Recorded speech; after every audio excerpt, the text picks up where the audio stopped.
안녕하세요. 8장 3절 주소를 인자값으로 전달하는 함수에 대한 강의를 시작해 보도록 하겠습니다. 우선 인트형 주소를 전달해서 함수를 호출하는 방법, 그리고 더블형 주소를 전달해서 함수를 호출하는 방법, 그리고 인트형 배열의 주소를 전달해서, 그리고 캐릭터형 배열의 주소를 전달해서 함수를 호출하는 방법, 2차원 배열의 주소를 전달하는 방법, 그리고 주소를 이용한 값을 저장하는 내용에 대해서 해보도록 하겠습니다.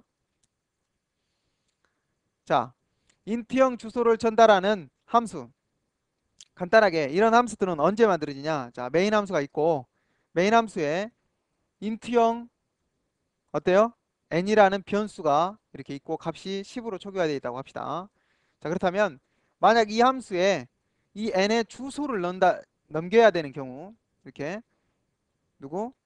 펀C라는 함수에 n의 주소를 넘겨야 되는 경우에는 어떻게 이 매개 변수를 만들어낼까요? 주소가 넘어간다. 무슨 주소죠? 인트형 1차원 주소죠. 그러면 어디다 받죠? 인트형 당연히 포인터에다 받아야겠죠. 자, 그래서 매개 변수가 어떤 형태라는 걸 알 수 있어요? 인트형 포인터 변수라는 걸 알 수가 있습니다. 이와 같이 인트형 변수 IP를 만들어서, IP는 몇 바이트? 인트형 변수 포인터형이니까 4바이트. IP에 누구의 주소를 저장을 하겠어요? 당연히 n의 주소를 전달하죠. 그래서 n의 메모리가 이렇게 잡혀 있고, 그 시작 주소가 12ff7c라면 IP는 12ff7c를 저장하겠죠. 그 다음에 %x, %d 출력하라. IP 출력하라 그러면 누구? n의 주소인 12ff7c를 16진수로 출력해 주겠죠. %d 정수 출력해 주세요. IP가 가리키는 메모리 어때요? IP가 가리키는 주소의 메모리 몇 바이트? 4바이트 n의 메모리를 뜻하겠죠? 그래서 얼마 출력하겠어요? 네, 이 안에 들어있는 10을 출력하게 되겠습니다. 자, 이때 인자로 전달하는 n의 주소를 뭐라 그래요? 네, 함수의 인자라고 합니다. 그리고 이 인자를 전달받는 이 변수를 뭐라 그래요? 네, 함수의 매개 변수라고 합니다. 이렇게 인트형 주소를 전달할 때는 인트형 포인터 변수에 받는다. 알아두세요. 자, 이번에는 더블형 주소를 전달받는 함수에 대해서 해보도록 하겠습니다. 이거 똑같죠? 메인에서 더블이라는 변수가 하나 있는데 d에 10.5라는 값을 저장합니다. 그리고 이 함수를 보시면 함수를 호출할 때 어떤 주소를 넘기겠어요? 당연히 더블형의 주소를 넘기죠. 그렇다면 더블형의 주소를 넘기면 어디다 저장을 해야 되죠? 네, 당연히 더블형 포인터 변수에다가 저장을 해야겠죠. 그래서 더블형 포인터 변수 dp라고 만드는 걸 볼 수가 있습니다. 자, 여기에 d의 주소가 시작 주소가 12ff78이라면 그 주소는 dp에 저장을 했으니까 dp는 포인터 변수니까 4바이트 12ff78을 저장하고 있겠죠. 그리고 %x, %g %x 16진수 출력해라. dp는 누구죠? 12ff78이 16진수로 출력이 되겠죠. 자, %g 누구 출력하겠어요? 네, 실수 출력해라. 누구를 출력합니까? dp의 실제 메모리. 자, dp가 가리키고 있는 실제 메모리는 12ff78. 이 78의 실제 메모리니까 누구 메모리하고 같아요? D 메모리. 그래서 D 메모리의 이름을 알려줬으니까 실수로 10.5가 출력이 되겠습니다. 그리고 이 함수에 이걸 뭐라고 그랬어요? 함수의 리턴 타입이라고, 리턴형이라고 부른다 그랬죠? 함수의 리턴 자료형. 자, 얘가 void이면 어떤 게 없다 그랬죠? 이 함수가 종료한 후에 되돌아갈 때 가지고 갈 값이 없다라는 의미로 사용된다 그랬죠? 그래서 이 함수가 끝나더라도 아무것도 이 함수한테 되돌아올 때 가지고 올 값이 없다. 그래서 void라고 만드는 걸 볼 수 있습니다. 자, 이번에는 인트형 배열의 주소를 전달하는 함수에 대해서 해보도록 하겠습니다. 이것도 인트형 배열 IARR이라는 거 몇 개 만들어져 있어요? 5개. 인트형이니까 5개 만들었으면 4, 5, 20바이트가 만들어져 있겠죠. 메모리는 몇 바이트? 총 20바이트가 되겠습니다. 그리고 값을 각각 10부터 50까지 초기화했네요. 그러면 5개의 4바이트짜리 변수에 각각 10부터 50까지 초기화를 하게 되겠죠. 그리고 배열의 시작 주소는 배열의 이름이 된다 그랬죠. 그래서 IARR이 누구예요? 배열이 시작하는 12ff6c라는 시작 주소가 되겠습니다. 자, 이와 같이 시작 주소는 IARR이라니까 이 배열의 시작 주소를 저장하려면 한마디로 인자, 함수의 인자로 넘기려면 어떻게 해야 되죠? 당연히 배열의 시작 주소는 인트형 배열의 1차원 시작 주소는 1차원 인트형 포인터에다 저장을 해야겠죠? 이 내용은 우리 사장에서 포인터와 배열에서 배웠던 내용입니다. 그래서 1차원 배열, 인트형 배열의 시작 주소는 어디다 저장한다? AP 1차원 포인터형 인트형 포인터 변수에다가 저장을 한다. 그래서 얘는 얼마를 저장하고 있겠어요? 12 FF 얼마? 6 C를 저장하고 있겠죠. 자, 저장을 했다가 이게 1차원 누구의 주소예요? 인트형의 주소니까 정수를 출력해 주세요. 몇 개 출력하죠? 5개 출력합니다. AP를 기준으로 자, 이게 의미하는 바가 무슨 의미죠? 플러스 제로의 에스테릭 어때요? 이 메모리의 시작 주소부터의 1바이트 1바이트 한다. 죄송합니다. 4바이트 그래서 얼마? 10값이 출력이 되겠죠. 자, AP를 기준으로 플러스 1에 12FF70의 4바이트 메모리 어때요? 20의 메모리를 뜻하기 때문에 20이 출력이 되겠죠. 그 다음에 얘네들도 모두 다 마찬가지죠. AP 시작 주소 12FF6C를 기준으로 플러스 2의 메모리 플러스 3의 메모리 플러스 4의 메모리가 되겠죠. 그래서 이 이름들은 모두 다 어떻게 쓸 수 있다? AP0, AP1, AP2, 3, 4로 이와 같이 이름으로 사용할 수가 있다. 그래서 배열의 1차원의 시작 주소를 함수의 인자로 넘겼을 때는 어디다 받는다? 1차원 포인터 변수에 받는다. 이 내용은 사장에서 했다고 했습니다. 그래서 이 내용을 모두 다 뭐처럼 여기에 보시는 배열의 이름처럼 똑같이 사용할 수가 있다. 자, 이번에는 캐릭터형 배열의 주소를 전달하는 배열의 주소를 전달하는 함수에 대해서 보도록 하겠습니다. 캐릭터형 배열 몇 개 만들어져 있죠? 4개 만들어져 있습니다. 몇 바이트겠어요? 당연히 4바이트겠죠. A부터 D까지 초기화를 했네요.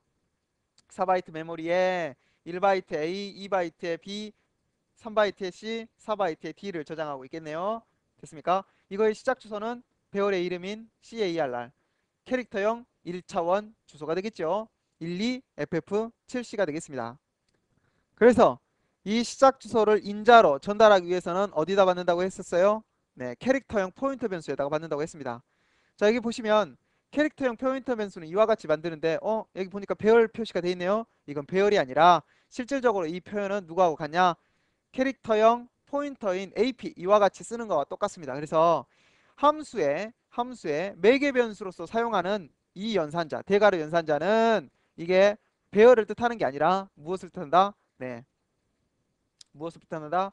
포인터형 변수를 뜻한다. AP 이 의미와 이 의미가 똑같다. 알아두세요. 자주 쓰는 표현이기 때문에 꼭 알아두시기 바랍니다. 그래서 얘나 똑같다. 이건 무슨 의미다? 캐릭터형 포인터 변수 AP를 의미하는 거야. 자, 그러면 왜 이 문법도 만들어 놓고 두 개가 똑같은데 왜 이걸 두 개를 만들어 놨을까요? 얘를 써도 되고 얘를 써도 되는데 네, 그거는 보통 이 포인터 변수는 두 개가 똑같지만 이 포인터 변수는 보통 이 AP를 기준으로 연속적인 메모리들이 나열되어 있는 연속적인 메모리들이 이 인자의 주소로서 전달이 될 때 보통 여기를 이와 같이 표현을 합니다. 무슨 말인지 좀 모르겠죠? 자, 다시 한번 설명을 드리도록 하겠습니다. 우선 CARR은 누구겠어요? 이 배열이 시작하는 배열의 시작 주소가 되겠죠. 그렇다면 이 1차원 배열의 시작 주소는 어디다 저장할 수 있어요? 포인터 변수에다 저장할 수 있죠. 그래서 AP라는 포인터, 캐릭터형 포인터 변수를 만들고 저장할 수가 있는데 자, 이때 이 AP는 누구? 이 배열의 시작 주소, 연속적으로 만들어져 있는 캐릭터형 배열들의 시작 주소를 저장하기 때문에 그 연속적인 시작 주소를 저장한다라는 의미로 캐릭터형 AP 대괄호 연산자 이렇게 해서 포인터 변수를 만들게 됩니다. 보통 얘는 포인터 변수 어떤 캐릭터형의 단 하나의 주소를 저장하고자 할 때 보통 이와 같이 선언해서 저장을 하게 되고 그리고 얘는 AP를 기준, 이 시작 주소를 기준으로 연속적인 메모리, 캐릭터형 메모리가 연속적으로 이렇게 나열이 된다라는 의미에서 이렇게 사용하는 것일 뿐 어떤 거를 사용하든 간에 문법상으로는 전혀 문제가 없이 똑같은 문법이 되겠습니다. 그러면 이것도 우리 인트형 배열처럼 이 AP를 시작 주소로 AP가 얼마요? 12FF7C를 기준으로 플러스 제로의 에스트릭 1바이트 메모리가 되겠죠. 플러스 1의 에스트릭 이 주소를 기준으로 플러스 1의 이 주소의 1바이트 메모리가 되겠죠. 됐습니까? 그래서 모두 다 얼마가 출력이 되겠어요? A, B, C, D 문자가 출력이 되겠습니다. 자, 이번에는 캐릭터형 2차원 배열이 이렇게 있다고 합시다. 2차원 배열. 캐릭터형 2차원 배열이 있는데 이 2차원 배열을 함수의 인자로 전달하고 싶어요. 자, 그렇다면 캐릭터형 2차원 배열인 이름 CARR은 어떤 주소가 된다 그랬죠? 네. 캐릭터형 2차원 배열이 시작하는 시작 주소를 의미하고 이 주소를 받아서 이 캐릭터형 배열에 있는 모든 메모리를 2차적으로 접근하고자 해요. 이때 사용하는 포인터 변수가 뭐죠? 당연히 주소를 저장해야 되니까 포인터 변수는 포인터 변수인데 어떤 포인터 변수? 네. 이것은 저희가 포인터와 배열에서 배웠던 내용인데요. 2차원 배열의 시작 주소를 저장하는 포인터 변수가 필요하겠죠. 왜? 그냥 일반 포인터 변수로는 배열처럼 사용할 수가 없기 때문에 특수하게 배열의 다차원 배열의 시작 주소를 저장하기 위해서는 다차원 배열처럼 사용 가능한 포인터 변수를 만들어서 사용한다 그랬죠. 이 내용을 지금 기억이 안 나시면 다시 한번 사장을 보시기 바랍니다. 자, 메모리를 한번 간단하게 보도록 하겠습니다. 우선 캐릭터형 2 곱하기 3짜리가 만들어지면 몇 개? 2, 3은 6, 6개의 6바이트 메모리가 만들어지겠죠. 그리고 3개는 A, B, C로 초기화를 하고 3개는 1, 2, 3으로 초기화를 했습니다. 그 다음에 그 메모리의 이름들은 각각 00, 01, 02, 10, 11, 12 자, 이렇게 메모리들이 만들어질 텐데 중요한 거는 이 배열의 시작 주소인 12FF78은 CARR이 된다라는 것이죠.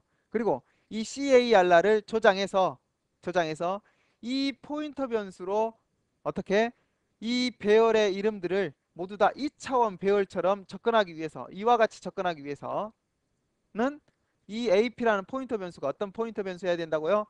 당연히 CARR과 같은 똑같은 역할을 하는 포인터 변수 AP가 돼야 된다 그랬죠? 이 포인터 변수를 만드는 방법은 바로 이와 같이 만들죠. 자, 어떻게 만드냐면 우선 포인터 변수는 포인터 변수인데 AP 포인터 변수다. 포인터 변수인데 배열의 열의 개수 이거 열의 개수를 맞춰준다 그랬죠. 열의 개수가 3개인 배열 열의 개수가 3개짜리인 2차원 배열 캐릭터형 2차원 배열의 주소를 저장하기 위한 포인터 변수다라는 의미로 이와 같이 선언해서 사용한다 그랬습니다. 그러면 CARR이 당연히 AP에 저장이 될 거고 이 AP로는 누구처럼 사용할 수가 있다고요? 2차원 배열처럼 사용할 수가 있습니다. 열의 개수가 3개짜리인 2차원 배열처럼 사용할 수가 있죠. 그렇다면 이런 내용들은 모두 다 누구하고 같겠어요? 당연히 이 내용들과 모두 다 같게 되겠죠. 그래서 CARR로도 이와 같이 2차원적으로 이 메모리 하나하나를 접근할 수 있는데 당연히 AP로도 누구처럼 2차원 배열처럼 메모리 하나하나를 이와 같은 이름으로 접근할 수가 있다. 네, 알아두세요. 자, 이번에는 주소를 이용해서 값을 저장하는 방법. 자, 이거는 보통 함수에서 상당히 많이 사용되는 내용이기 때문에 알아두시기 바랍니다. 자, 우선 이런 문제를 한번 갖는다고 해봅시다. 자, 인트형 sum이라는 변수가 있는데요. 그리고 인트형 AA와 B라는 변수가 있는데요. 이 A와 B를 함수에 전달을 시키면 이 함수가 이 두 개의 결과치를 가산을 해서 그 결과치를 sum이라는 변수에 저장을 하고 싶어요. 그러면 우리가 배운 방법으로는 첫 번째 방법이 뭐죠? 네, 그렇습니다. A와 B를 인자로 전달을 하고 얘가 가산을 하는 결과를 어때요? 이 함수가 되돌아올 때 전달을 하게 되면 되죠. 그렇다면 되돌아올 때 이 값을 가산한 값을 가져온다면 얘가 리턴하게 될 것이고 이 리턴 값을 어디다가 썸에다가 저장하면 되겠죠. 자, 이 내용은 우리가 앞절에서 했었는데요. 이제는 이렇게 하고 싶은 게 아니라 어떻게 A도 B도 썸도 모두 다 인자로 전달을 하되 이 두 결과치를 더해서 이 썸이라는 변수에 저장하고 싶어요. 그렇다면 어떻게 하냐? A와 B를 전달을 하고 썸도 전달을 하면 어때요? 모든 변수들이 복사가 돼버리죠. 10도 복사가 되고 B도 복사가 되고 썸에 있는 데이터도 복사가 돼버리고 하니까 안 되겠죠. 그래서 이와 같은 방법을 사용합니다. A와 B는 10과 20만을 전달하면 되기 때문에 그 값을 그대로 복사를 하고 10, 20을 그 다음에 썸은 이와 같이 주소를 전달을 합니다. 어디에? 펀시라는 함수에. 그렇다면 A 값은 어디에? 인트형 n1에 B 값은 n2에 n1은 10, n2는 20이 되겠죠. 그리고 썸의 주소는 여기 보시니까 주소를 넘기니까 인트형 포인트에다 받아야 할 것이고 p썸이 누구예요? 당연히 썸의 주소가 되겠죠. 썸의 주소. 자, 이 썸의 주소를 가지고 이렇게 하면 누가 돼요? 썸의 주소에서의 에스테릭 누구겠어요? 당연히 썸의 메모리가 되겠죠. 썸의 메모리다가 누구를 저장해달라? 10 플러스 20 그래서 결과치를 저장해달라. 됐습니까? 이거를 메모리상으로 한번 보도록 하겠습니다. 자, 여기 보시면 이거는 메인에 이거는 펀C의 함수의 영역이 될 텐데요. 자, 메인에 있는 A와 B를 전달을 시킵니다. 전달을 그러면 각각 N1과 N2의 값이 10, 20이 저장이 되겠죠. 그 다음에 썸의 시작 주소인 12ff7c를 누구의 p썸에 저장을 합니다. 그러면 포인터 변수는 누구 주소를 가지고 있겠어요? 썸의 시작 주소인 12ff7c를 가지고 있겠죠. 자, 이 함수에서는 실질적으로 10 플러스 20을 해서 어디에다가 저장을 하게 돼요? p썸이 가지고 있는 가리키고 있는 이 메모리에서의 에스테릭 그러면 누구 메모리하고 같아져요? 네, 썸 메모리하고 같아지죠. 한마디로 썸 값에 누구를 저장하냐? 이 두 개의 결과치를 저장을 하게 됩니다. 결과치는 얼마예요? 30. 그러다 보니까 이 함수가 끝나고 났을 때의 썸 값은 자동적으로 이 함수가 끝났을 때의 썸 값은 얼마? 30이 저장이 되겠습니다. 그래서 출력 결과는 30이 되겠죠. 이와 같이 어떤 값을 채우고자 할 때 이 함수에 채우고자 할 때 뭐를 사용해요? 주소를 인자로 전달하고 포인터 변수에 받아서 포인터 변수가 가리키고 있는 메모리에 에스테릭 그래서 메모리에 결과치를 저장해서 가지고 오는 이런 형태를 아주 많이 사용을 합니다. 그래서 실질적으로 가장 많이 사용하는 방법이 값을 채워오는 방법과 리턴을 받는 방법 두 가지가 있다고 생각하시면 되겠어요. 함수가 종료한 후에 이 함수가 가져오는 값을 리턴 받는 형태 그래서 썸에다 저장하면 되겠죠. 두 번째 형태는 이 변수의 시작 주소를 넘겨서 포인터 변수에 받은 다음에 그 포인터 변수가 가리키고 있는 메모리에 값을 채워오는 이와 같은 두 가지 방법 리턴을 받는 방법과 값을 채워오는 방법 이렇게 두 가지를 많이 사용한다. 알아두세요. 자, 이번에는 지금까지 배운 내용을 전체적으로 점검을 해보도록 하겠습니다. 우선 인트형 주소를 전달하기 위해서는 인트형 주소를 전달하기 위해서는 함수의 매개 변수가 어떤 형태란 해야 된다? 이 주소를 저장하기 위한 변수. 그래서 포인터 변수여야 된다. 인트형 주소니까 무슨 포인터 변수? 인트형 포인터 변수여야 된다. 꼭 알아두세요. 그렇다면 더블형 주소를 함수의 인자로 전달하기 위해서는 함수의 매개 변수는 어떤 형이어야 된다? 네, 더블형 포인터 변수여야 된다. 그리고 인트형 배열의 주소를 저장하기 위해서 인트형 배열의 1차원 주소라면 당연히 1차원 포인터 변수에다가 저장을 해서 사용할 수 있다. 캐릭터형 배열의 주소라면 1차원 주소라면 캐릭터형 배열의 1차원 주소라면 캐릭터형 포인터에다가 저장을 해서 사용할 수가 있다. 그리고 2차원 배열의 주소를 인자로 전달을 하려면 포인터 변수는 포인터 변수인데 누구처럼 사용 가능한 2차원 배열처럼 사용 가능한 포인터 변수를 만들어서 사용을 해야 된다. 그리고 주소를 이용한 값 저장은 주소를 전달을 하게 되면 포인터 변수가 가리키고 있는 메모리에다가 값을 저장을 해서 값을 채워올 수 있다. 함수가 종료한 후에도 값을 가져올 수 있다. 그리고 함수를 호출했을 때 값을 저장하는 방법이 크게 리턴을 받는 경우와 이와 같이 주소를 인자로 넘겨서 채워오는 메모리가 가리키는 곳에 채워오는 방법 이 두 가지를 가장 많이 사용한다. 알아두시기 바랍니다. 네, 오늘 수고하셨습니다.